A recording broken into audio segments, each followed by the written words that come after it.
Hello everyone and welcome back to the Chess24 Legends of Chess tournament with a really awesome game from round 1 of their match, Magnus Carlsen versus Boris Gelfand.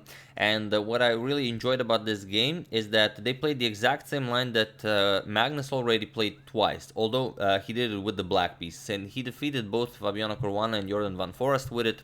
But here Boris is the one who throws in a novelty, so we're gonna get back to that. It's the line that was played in the World Chess Championship match between Carlsen and Caruana, so most of you probably know it. We have e4 by Magnus, sorry about that, and c5 by Boris, going for the Sicilian defense. Knight f3, knight to c6, and d4. We have captures, and of course knight to f6, knight to c3, and here we have the Sveshnikov, or the Pelikan, or the Lasker variation, however you call it. Knight d to b5 and d6 now. So I don't know, as of 2018 a lot of people are also referring to it as the World Chess Championship line. But okay, knight d5, we have knight captures, e captures, the knight can go either to b8 or to e7. Magnus, I'm so used to Magnus playing this with black that I'm involuntarily saying Magnus, but Boris goes for knight to e7, and now c4, guarding that d5 pawn, and knight to g6 by Boris. We have queen to a4, now threatening a lot of nasty discoveries, and the bishop to d7, now blocking them, and queen b4, now going after this d6 pawn, so the knight can capture it with check. Queen to b8 by Boris, and now h4. We have h5, so exactly the same as in the World Chess Championship match. And the bishop to e3. And here we reach the position Caruana had against Carlsen in the 2018 World Chess Championship match. It was game 14, or rather game 2 of the Rapids, where Carlsen replied with a6, and Magnus was able to win that game. And also in 2019, Magnus had this position against Van Foreest in the Tata Steel tournament. Also a6 was played, and also Magnus won this game. However, here Gelfand prepares b6, and this is now a new move. So already as of move 13, we have a completely new game. So let's see how Carlsen deals with it now with the white pieces, as he's the one that's surprised here. Or maybe he isn't. It's hard to say how far his knowledge of this opening line goes. So he continues with bishop to e2, as Boris is probably gonna develop that bishop castle, and maybe this h5 pawn will be a weakness. We have bishop to e7, and here g3. Magnus defends the h4 pawn. We have a6, now finally kicking the knight back, and the knight to c3. I've seen in some lines of the Sveshnikov, black will want to play e4 at some point to get the d5 square for his knight, even sometimes at the price of sacrificing this pawn just to get this knight to this great outpost. Also maybe why Magnus decided to develop the bishop to e2, as it nicely controls these two squares, so maybe preventing such ideas. We have b5 now by Boris, and c captures on b5. We have a captures on b5, and both players castle. So castles, and here bishop captures on h5. So Boris gives up this pawn for some activities. So bishop captures on h5 by Magnus, and bishop to d8 now. Saying, okay, if you capture on g6, I have this very tricky bishop to a5 idea. Probably revolving around something that Boris prepared.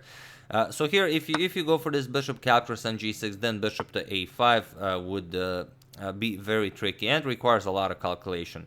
For example, queen moves to b3, bishop captures, b captures, and or queen captures, and then f captures on g6, leaves Boris with the very strong semi-open f file for the rook. The bishop now nicely controls the light squares, as white has no light square bishop, and the queen can maybe very easily join the action. Also, some rook to a4 to g4 ideas are maybe possible.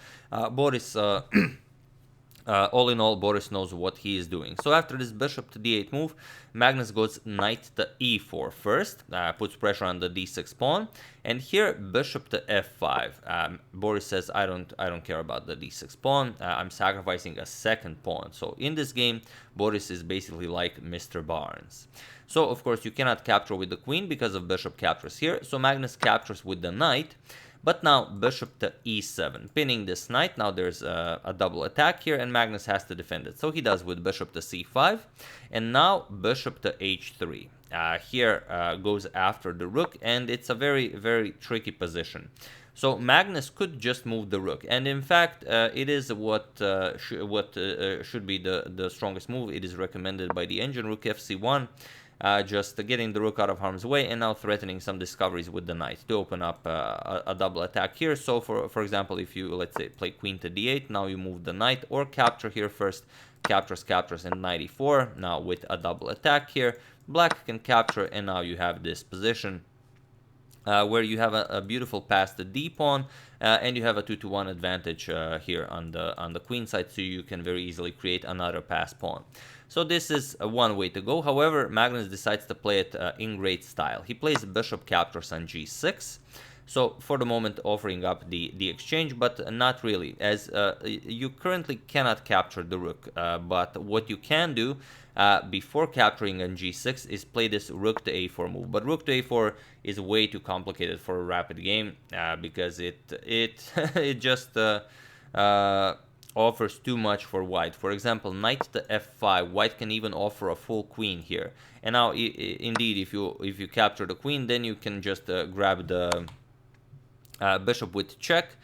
King has to go to h8, and now you're going to play bishop captures on b4, and white just has too much material. For example, if f captures on g6, you can capture this with check, king g8, you can capture this now, and after you grab the rook, white will recapture, and you have now 2 pieces and a rook for a queen, which is completely winning for white. So what you could do after this tricky rook a4 idea, knight to f5, like we said, you cannot go for the queen, you first have to capture the knight here, and then the queen is hanging, so you have to move the queen, and then something like bishop captures on c5 and bishop captures here.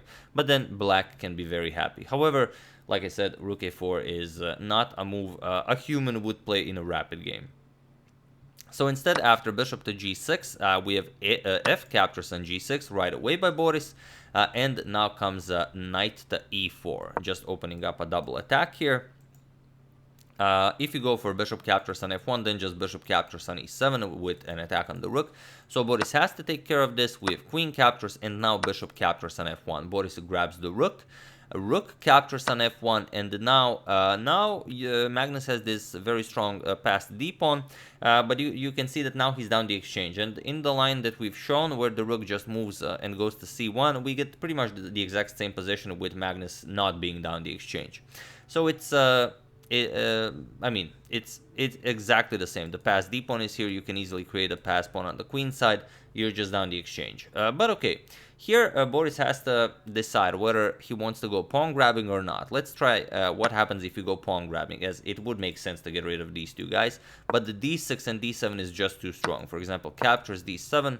And it's, well, that pawn is just a game winner. For example, rook d8, you're just going to go queen c6, defend it, and now let's say go knight c5 here to get it away.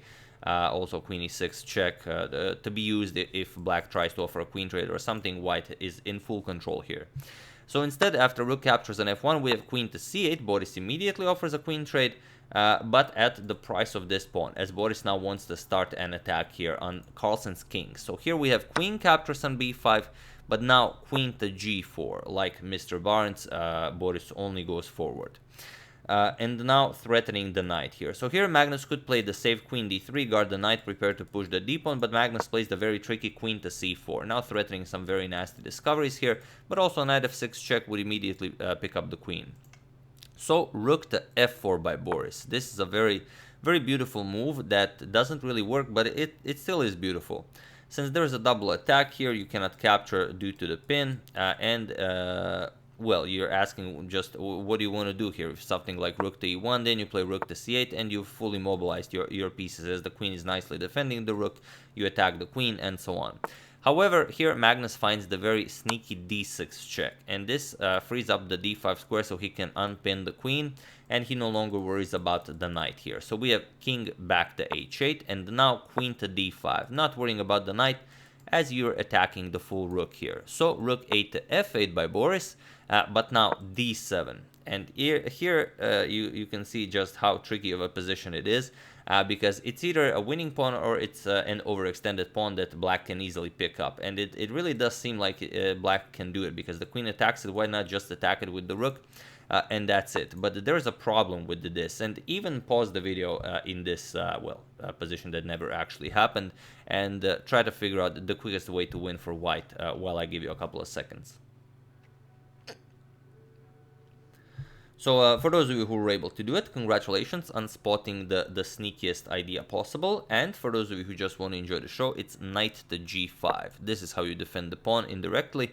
And now there is nothing more to be done here because, well, the knight covers these two squares, and that's important. And now if queen goes for queen captures, if you go for this queen grab, then just queen captures on d7, rook captures, and g captures on f4. Of course, now the rook is no longer defended. You are up a full piece.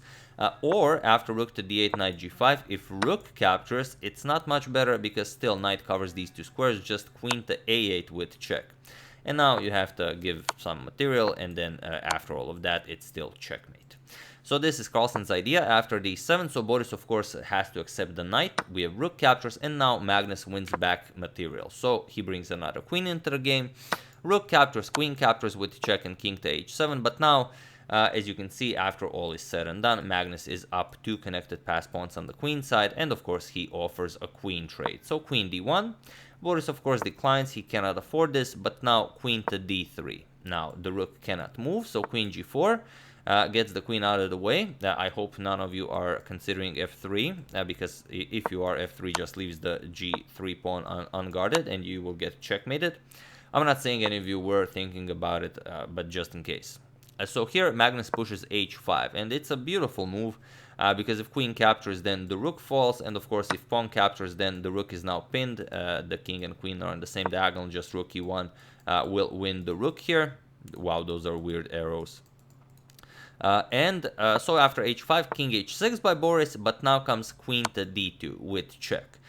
We have g5 blocking the check, and now comes queen to d6 check. And now what do you play here?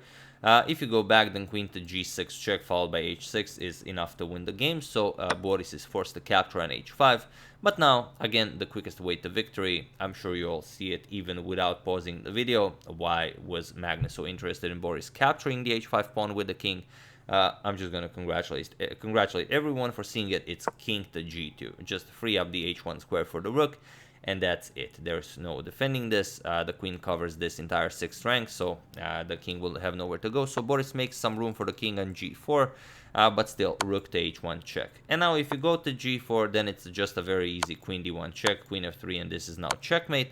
So Boris decided to block with the rook, rook to h4. So maybe if Magnus captures it, then queen g4 check will give Boris some checking opportunities, maybe for a perpetual. However, Magnus just played queen to d1 with check, and he was in this position on move 41 that Boris Gelfand resigned the game, as there is nothing more to be done here. Here, after this check, you just either, well, there's really not much you can do. If king to g6, you just capture the rook, and now the queen covers the g4 square, so there aren't even any checks. You could play like maybe one check, but then you can just block with queen to f3, as that's why the queen also comes to d1, and there is nothing more to be done here. So after queen d1, check, Boris resigns, and Magnus takes the win in the first game of their match. So we'll see what happens in the other 3 games. Could be also very exciting, and that's why I really enjoyed it, because Magnus defeated Fabi in their World Chess Championship match, defeated Van Forest in the Tata Steel, and now defeated Boris Gelfand, but with the white pieces. So showing that the line is deadly with both white and black pieces. But it's you know, the old saying in chess, I don't know who said it, but I think maybe Kasparov, in any given position, like talking about theoretical positions, it's always the better player who is better, or something in those lines. But yeah, once again, I do hope you enjoyed it. I would like to thank Ross Martin, Will Rubinstein, Ivan Lavrov, Isaac Drum, and Jaco Hans for your contribution to my channel. Thank you a lot, I really appreciate it. As usual, you can check 2 of my previous videos here. Thank you for watching, and I will see you soon, continuing the coverage of the legends of chess, checking up on your wonderful suggestions, and whatever else happens in the chess world. So thank you all, I will see you soon, and have an excellent rest of your Friday.